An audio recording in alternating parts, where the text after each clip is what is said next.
Topic 1. FDA approves new lower-dose COVID-19 vaccine from Moderna.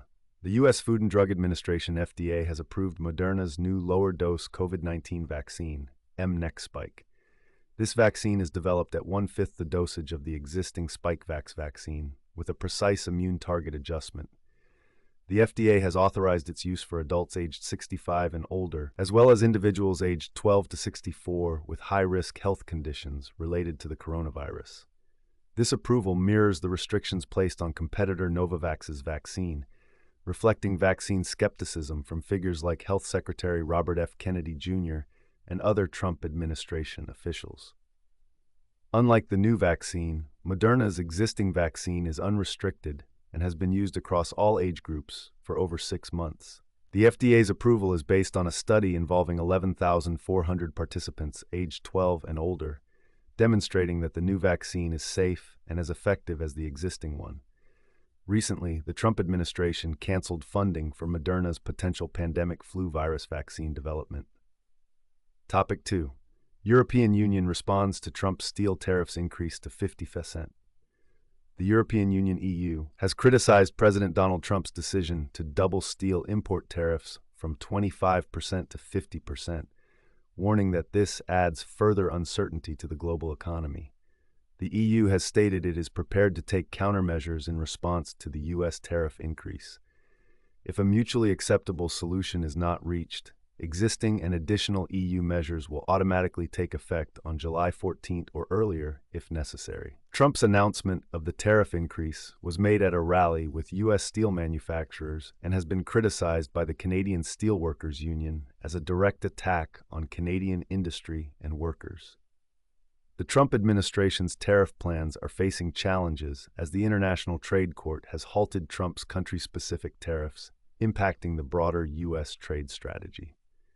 Topic 3. Economic challenges faced by small businesses and consumers due to tariffs. President Donald Trump's chaotic tariff policies are causing economic difficulties for small businesses and consumers. Trump has imposed tariffs globally, particularly applying high tariffs in trade with China. These policy changes have forced small businesses to alter product strategies or adjust supply chains, with some companies having to reduce employee hours or halt product development. On the consumer side, high inflation and rising interest rates are straining household finances. The issue of student loan repayments is particularly burdensome for many, leading some to purchase groceries on credit. Trump's tariffs have also raised prices on essential hair products used predominantly by Black women, adding economic pressure on salons and consumers. Overall, the uncertainty surrounding tariffs and economic policies is eroding consumer and business confidence, which could negatively impact the economy. As consumers and businesses cut back on spending, this could lead to economic contraction and rising unemployment. In this context, small businesses and consumers are advised to maintain flexibility and explore various strategies. Topic 4. IndiGo expands network through strategic partnerships with major airlines. India's largest airline, IndiGo, has agreed to expand its long-haul services to North America, Europe, and the UK through partnerships with Air France-KLM, Virgin Atlantic, and Delta. This collaboration aims to strengthen IndiGo's international network and broaden its global presence, leveraging its extensive domestic network within India, which is the world's third-largest air passenger market. Topic 5. UK increases defense spending to send a strong message to Moscow. The UK is significantly increasing its defense spending to send a strong message to Moscow.